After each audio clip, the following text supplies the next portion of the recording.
France 24 et La Première présente. Bonjour et bienvenue dans Outre-mer, votre hebdo consacré à l'actualité et à la découverte des territoires ultramarins. L'actualité de la semaine est marquée par l'ouragan Tammy en Guadeloupe et les dégâts impressionnants provoqués par les pluies diluviennes dans son sillage. A tout de suite.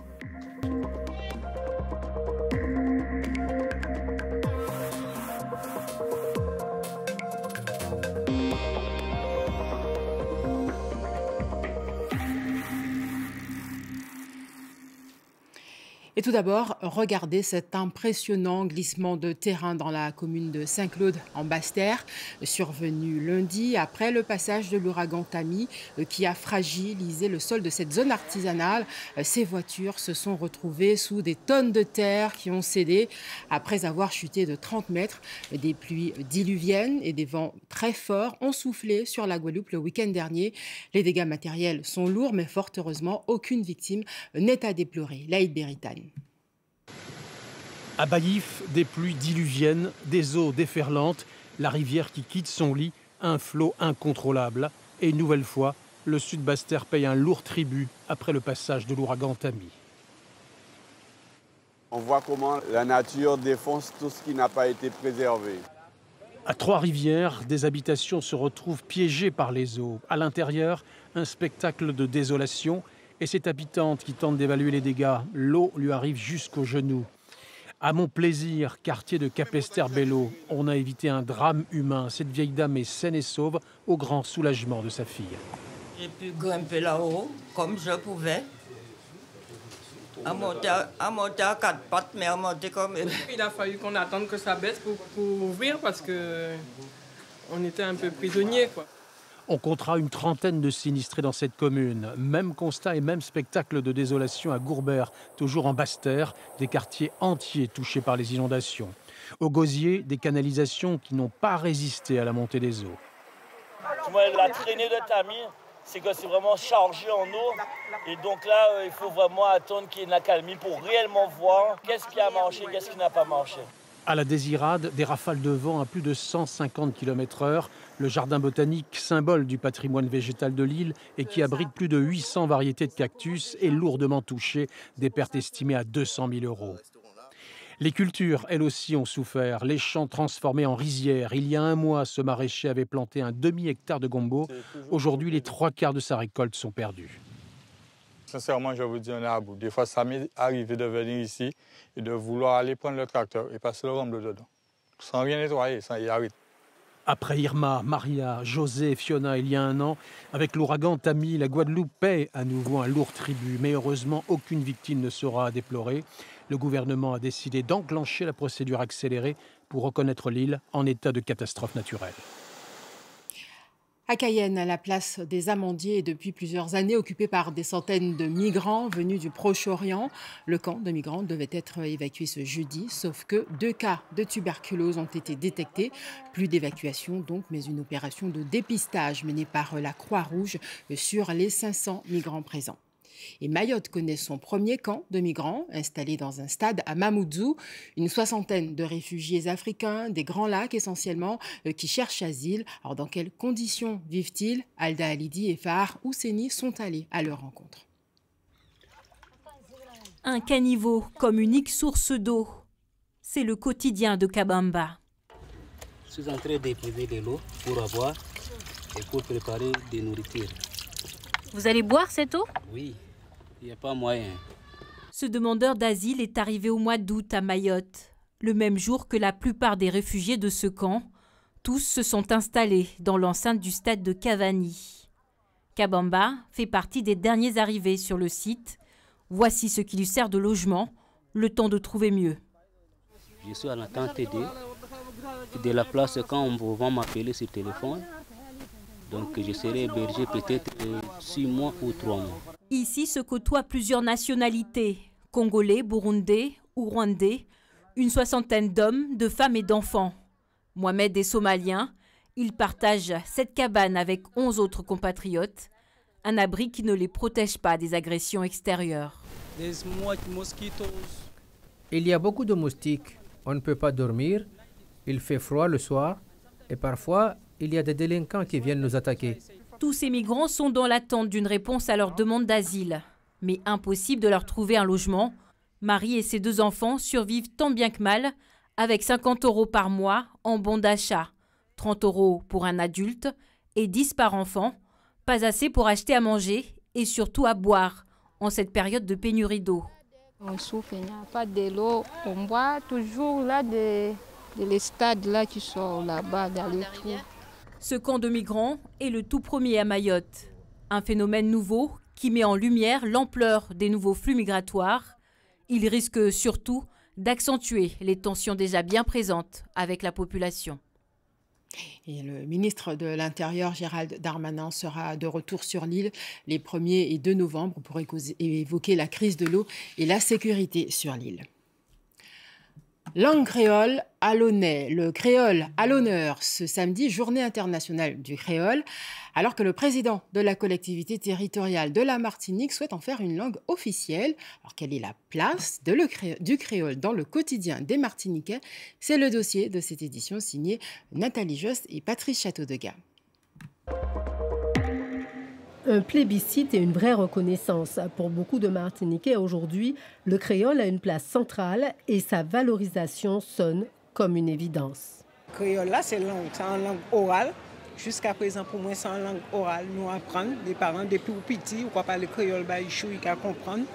Pas une pièce problème. Et au jour d'aujourd'hui, tout petit qui parle créole, ils sont plus à l'aise que nous dans le temps. Pour moi-même, la langue créole, c'est l'un des marqueurs les plus importants d'identité. Si vous allez dans un avion, où des métis, tu parlé haïtien, l'autre va parler guadeloupéen, l'autre va parler martiniquais, c'est en les langues où on reconnaît qui est qui martiniquais, qui est qui est, etc. Donc pour moi, c'est un bagage fondamental. Apprendre la langue, étudier sa grammaire ou simplement lire en créole, la demande est forte aujourd'hui, mais l'offre ne suit pas toujours. Pour la demande qu'on a, on n'a pas assez d'ouvrages pour proposer aux clients ou pour qu'ils puissent faire leur choix. On a quelques auteurs, mais malheureusement, je trouve qu'il n'y en a pas assez.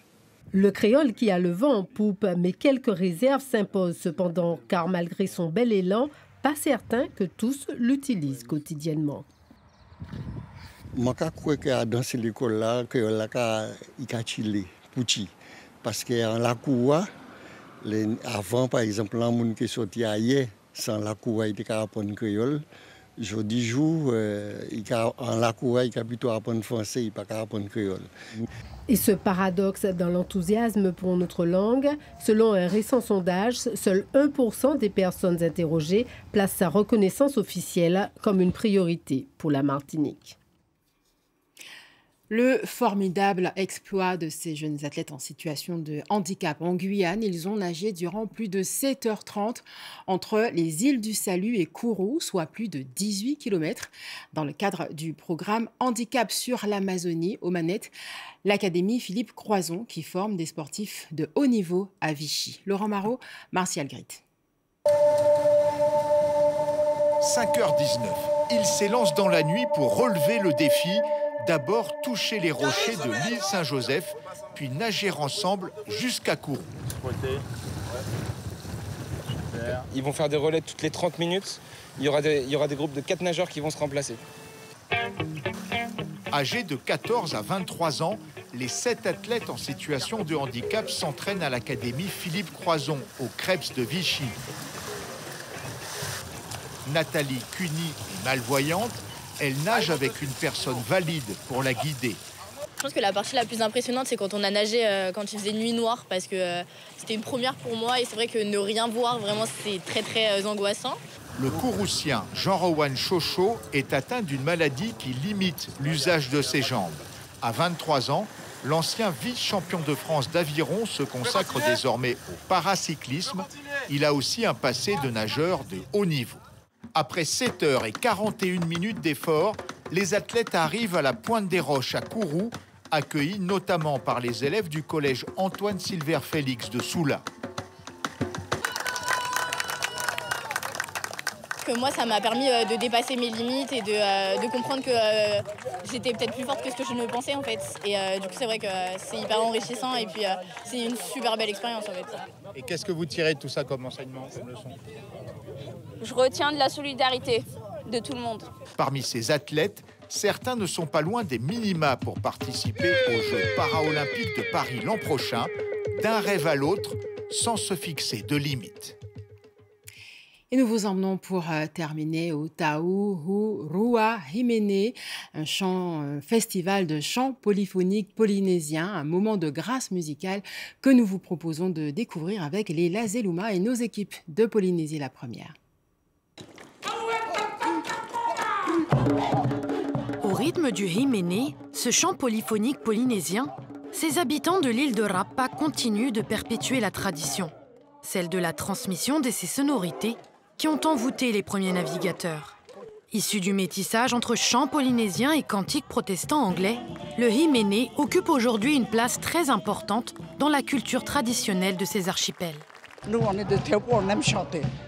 Et on aime dire aussi nos histoires, les légendes de notre film Théopo. Ces chants, Steve Herea les transmet et leur donne vie dans son école. C'est quelque chose qui nous appartient, c'est quelque chose qui est unique au monde et c'est quelque chose qui, bien sûr, il faut entretenir. Et plus ça pourra s'enseigner aux plus jeunes et mieux ce sera. Transmettre aux plus jeunes pour que cet héritage continue d'exister. Toutes les paroisses des églises protestantes de l'époque étaient le seul véhicule qui pouvait apporter, continuer à apprendre dans les paroisses ce type de chant que nous avons actuellement. Chacun a sa méthode, chacun a sa prestance, mais aujourd'hui, s'ils n'étaient pas là, on ne serait pas là aujourd'hui. Cette 7e édition du Taurua Himene a rencontré son public, amoureux de ces chants traditionnels.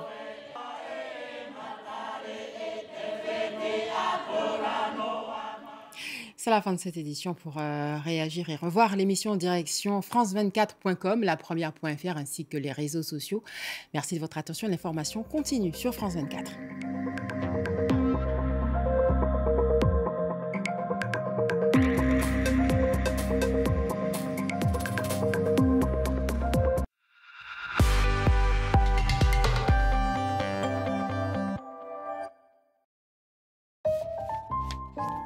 Quand vous allez à un rendez-vous de santé, pensez à bien prendre votre carte vitale. Cela fera beaucoup de démarches administratives envolées.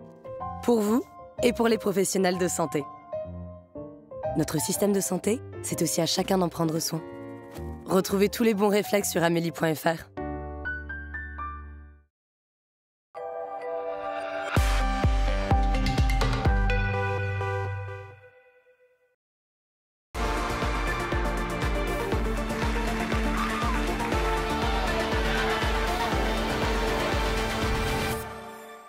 France 24 et la première présente.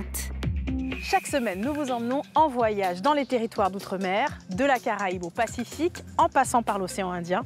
Nous vous tenons informés des faits marquants de l'actualité des territoires ultramarins, qu'il s'agisse d'économie, de politique, de culture ou de sport. Nous allons à la rencontre des acteurs locaux qui font bouger ces territoires et nous partageons avec vous leurs histoires inspirantes. Outre-mer, c'est votre rendez-vous hebdomadaire pour découvrir la richesse et les défis des territoires ultramarins. Alors ne manquez pas notre prochaine émission sur France 24 et France24.com.